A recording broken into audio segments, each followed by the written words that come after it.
오늘은 나봇의 포도원을 빼앗은 아합, 나봇의 포도원을 빼앗은 아합이라는 제목으로 말씀을 선고합니다. 이제 하나님이 아합에 대해서 아주 중요한 죄를 요즘 계속 발견하고 계시고, 그로 인해서 이제 아합뿐만 아니라 그 가문, 그 왕조를 멸하시려고 이제 작정하시는 그런 과정이 나오는데, 앞에서도 아합은 하나님을 아주 무시하는 그런 처사가 있었어요. 그것은 전쟁에서 승리하도록 해주셨는데, 악한 베나닷을, 그 군대를 심판하라고 은혜를 주셨더니 자기가 인심을 쓰고 베나닷을 물질을 받고 돌려보내요. 그래서 하나님의 심판 명령을 무시하고 거역한 죄가 이미 크게 있어요. 그런데다가 오늘 본문에는 또 백성의 포도원을 아주 야비하게 뺏어서 갖게 되는, 이것도 하나님의 아주 율법을 아주 깡그리 무시하는 이런 큰 범죄를 저지른 겁니다. 그래서 결국은 이제 아합이 심판을 받게 된다는 말씀이 이어져요.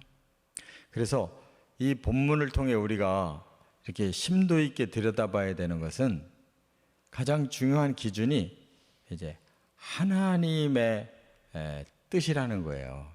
그리고 하나님이 뭐 사람처럼 왔다 갔다 이렇게 기분 내키는 대로 하시는 게 아니라, 하나님의 법은 창세기부터 계시록까지 변함이 없는 거예요.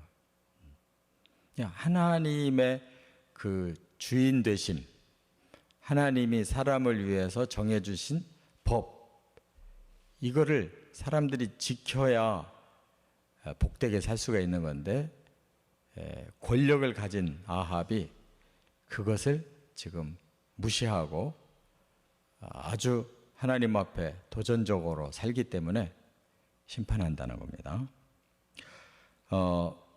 이 구체적인 사건은 이제 이스라엘이라고 하는 지역에 사는 나봇이 있었는데, 이 사람이 조상 때부터 쭉 물려 내려온 포도원이 있어요.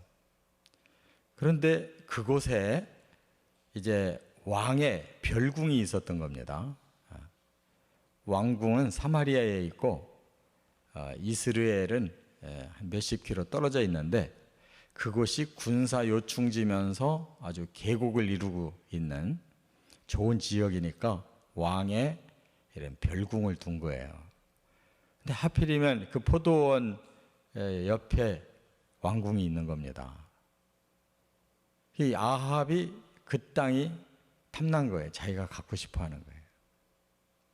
그러나 나봇은 그거는 불가능합니다라고 거절하니까, 이세벨이 그 사실을 알고는 아주 악한 방법으로 나봇을 죽이고 그걸 뺏어서 남편에게 줘요. 아합은 좋다고 그걸 또 자기 소유로 갖습니다. 근데 하나님이 보실 때 이건 도저히 율법을 깡그리 무시하는 이 아합을 용서할 수 없는 거예요. 그래서 하나님이 이제 엘리야를 보내서 이제 심판을 선언한다는 말씀이 뒤에 나와요. 오늘 본문 안에서는 과연 이 세 사람의 그 모습이 다 각각 달라요. 나봇이 어떠한 사람인지, 아합이 어떤 사람인지, 이세벨이 어떤 사람인지를 아주 극명하게 보여줘요. 이 땅에 이런 세 종류의 사람이 있어요. 첫째는 1절부터 3절에 보면 나봇의 의로움을 볼 수가 있어요. 아합 왕이 이렇게 그 나봇의 땅이 왕궁 가까이 있으니까 그걸 자기가 갖고 싶어가지고 처음에 이제 좋게 제안합니다. 그 포도원을 내 채소밭으로 나의 정원에 채소밭으로 사용하고 싶으니까 달라. 그러면서 두 가지 제안을 해요. 내가 더 좋은 포도원을 딴 곳에 있는 걸 주겠다. 아니면 이참에 아예 돈을 주고 팔아라. 이렇게 제안해요. 오늘날 같으면은 아무 문제 없죠. 뭐 얼마든지 사고 파는 시대고 또 더 좋은 포도밭 주겠다는데 돈으로 값을 쳐주겠다는데 아무 문제가 안 되잖아요. 그런데 나봇이 거절해요. 왜냐? 하나님이 그것을 금하신다는 거예요. 하나님이 그걸 금하신다. 지금 시대로는 이해가 안 되잖아요. 그런데 그것이 바로 하나님의 율법이에요. 근본적으로 이 땅은 사람의 것이 아니에요. 하나님이 창조하셔서 하나님이 사람을 이 땅에 보내시고 그 땅을 사용하도록 모두에게 분배를 해준 거예요. 그게 바로 가나안 땅을 들어가서 모든 지파별로, 집안별로, 가족별로 전부 제비 뽑아가지고 땅을 12지파가 전국으로 다 나눠 가졌잖아요. 그래서 그 후손들이 대대로 그 땅을 사용하고 사는 거예요. 근데 지금 나봇이 자기들의 조상으로부터 물려받고 지금까지 살던 땅을 달라고 하니까 이거는 바꿀 수도 없고 팔 수도 없다는 거예요. 바로 민수기 27장이나 그 외 여러 곳에 하나님 명령을 해놓으셨어요. 땅 팔면 안 된다. 경계도 옮기면 안 된다. 그랬어요.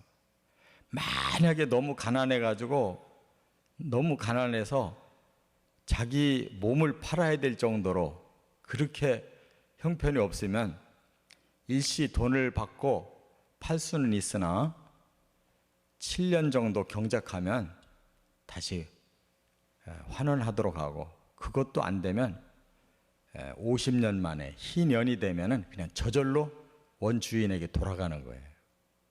그러니까 근본적으로 판매가 안 되는 거예요. 원주인이 남의 땅 가지고 돈을 아무리 줬어도 50년 되면 소유권이 본래 사람들에게 다 돌아가 버려요. 그러니까 근본적으로 매매가 아니라는 거죠. 이 나봇은 그렇기 때문에 포도밭을 바꿀 이유도 없고 팔 수도 없다. 이건 하나님의 명령이다. 이렇게 거절한 거예요. 근데 왕 앞에서 이거 말하기 어렵잖아요. 우리 같으면 그렇게 얘기할 수 있겠어요? 하나님의 명령이기 때문에 왕이 원하는 대로 해드릴 수 없습니다. 이 말 하기가 참 힘들잖아요. 근데 그렇게 얘기했어요. 오히려 좀 약삭빠른 사람 같으면 얼른 왕의 제안을 받아들이고 그 다음부터 왕하고 친한 관계가 되면 더 출세도 하고 더 많은 것도 얻을 수 있겠죠. 나봇이 의롭다는 건 뭐냐면 그런 이해타산을 따지지 않고 무조건 하나님 말씀에 이게 아니다 하면 아니라는 거예요. 이런 걸 보고 의롭다고 얘기하는 겁니다. 하나님 기준으로 살으려고 하는 사람. 그래서 성경에 다 아무개가 의인이라 하나님의 은혜를 입었다. 그 의인이라는 말은 다 하나님의 중심으로 살려고 하는 거예요. 하나님 뜻을 찾아서 살려고 하는 거. 두 번째, 4절부터 6절에 보면 아합의 탐욕을 볼 수가 있어요. 그 정도 했으면 아합도 이해를 해야 되잖아요. 하나님 율법이라는데 아무리 자기가 그 포도원이 탐이 나고 거기다가 자기 원하는 뭔가를 하고 싶은 마음은 있을지라도 사람이 안 되는 건 마음을 접어야 되는 거거든요. 근데 이 아합은 그게 아니에요. 여기 보니까 그날부터 아합이 근심하고 답답해하고 침상에 누워서 얼굴을 돌리고 식사도 거부하고 이러고 있었던 거예요. 마치 아이들이 지가 하고 싶은 거 못하게 하면 떼쓰는 것처럼 왕이 돼가지고. 그러니까 아내 이세벨이 너무 이상하니까 물어본 거죠. 그랬더니 저 나봇의 포도원을 내가 가지려고 그랬는데 그 사람이 이렇게 안 준다. 그래가지고 내가 지금 화가 나 있다. 어떻게 해서든 내가 갖고 싶은데 이렇게 얘기한 거예요. 그러니까 아합의 마음을 한마디로 들여다보면 욕심밖에 없는 사람이에요. 욕심. 옳고 그름도 없고 왕으로서의 채통도 없고 나라를 다스리려고 하는 군주의 마음이 없어요. 그냥 오직 애들이 욕심 부리면 땡깡 부리듯이 똑같은 사람이에요. 이 사람 사실 왕의 자격이 없어요. 그냥 오직 자기 중심에 원하는 대로만 살려고 하는 이런 탐욕스러운 사람. 이 세상에도 그런 사람이 많아요. 남 생각 안 하고 뭐 사회 질서, 뭐 나라를 위해서 뭐 이런 거는 전혀 생각이 없는 사람들. 오직 자기 욕심대로만 그냥 살고 가는 사람들이 얼마나 많은지 몰라요. 끝으로 세 번째, 이제 가장 문제는 여기 7절부터 16절에 보면 이세벨의 악독함을 볼 수가 있어요. 이세벨이 남편을 위해서 아주 악독한 방법으로 해결을 하겠다는 거예요. 그래서 아합을 달래요. 걱정하지 말라고. 내가 다 해결하고 이 포도원을 반드시 왕에게 드리겠습니다. 그래 놓고 뒤에서 아주 별별 악을 다 이제 사용한 거예요. 편지를 쓰고 거기다가 왕의 인장을 찍어서 그 지역의 지도자들한테 보내는 거예요. 벌써 여기서 공문서 위조가 나오는 겁니다. 사기를 치는 거예요. 왕이 시킨 일은 아니잖아요. 근데 자기가 대신 왕 대신 자기가 편지 쓰고 인장 찍어서 행정적으로 이거 처리하려고 그 지역의 지도자들에게 보낸 거예요. 뭐라고 했느냐? 이 나봇이라는 사람이 아주 악한 죄를 졌기 때문에 당신들 재판 걸어라. 그래가지고 좀 돈만 주면 얼마든지 거짓말도 잘하는 불량배 두 사람을 사가지고 그 재판석상에서 증거를 하게 해라. 뭐라고? 나봇이 하나님과 왕을 모독했다고, 저주했다. 이렇게 증거하면 된다는 거예요. 그러니까 엉터리 재판을 벌여가지고 잡으라는 거예요. 그러니까 이거는 재판도 타락시키고 또 그 재판의 형식은 또 밟도록 두 사람 이상의 증인이 있으면 그게 받아들여지거든요. 그 불량배들을 돈으로 사서 그 지도자들을 왕궁에서 그냥 거짓으로 이렇게 명령을 해가지고 그들로 하여금 꼼짝도 못하게 순종하게 해서 이래서 불법 재판을 일으켜서 나봇을 돌로 쳐 죽여버려요. 그리고 주인이 없어지니까 그냥 그 땅은 왕궁으로 편입시키는 거죠. 그러니까 이 이세벨의 행위는 이거는 뭐 얼마나 많은 범죄 사실이 여기 들어있는지 몰라요. 따져보면. 가장 큰 문제는 하나님을 모독하는 거죠. 하나님의 법을 얼마나 많이 지가 어겼는지 몰라요. 아합은 땡깡만 부리고 있는 건데 지금 이세벨은 완전히 이거는 완전 범죄를 저질러 버리려고 하는 이렇게 악을 저질렀어요. 이 의인 나봇을 억울하게 죽이고 그 땅을 그냥 통째로 뺏어버리는. 그러니까 하나님 가만히 있을 수가 없잖아요. 그래서 우리가 16절까지 상고했는데 그 후로 하나님이 엘리야를 불러서 너 가서 아합에게 너는 심판당한다고 경고하라 그래서. 결국은 아합과 그 집안이 끝장나는 거예요. 그 왕조가 끝나요. 이와 같이 하나님의 기준은 지금 똑같다는 거.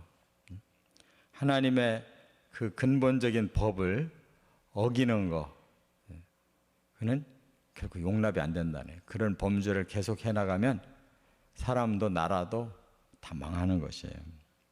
그래서 우리가 겉으로 세상이 잘 돌아가고 뭐 힘 있는 사람들이 얼마든지 승승장구하고 하는 것 같아도 그것이 하나님의 법에 근본적으로 잘못된 것이면 얼마 못 가는 거예요. 사람도 나라도 얼마 못 가요.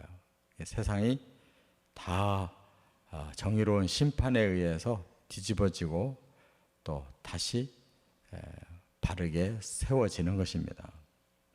이처럼 우리가 더 심도 있게 봐야 될 것은 하나님의 법, 진리는 과연 무엇을 원하시는지 거기에 우리가 다 순종해 살아가는 저와 여러분 되시기를 주의 이름으로 축원합니다.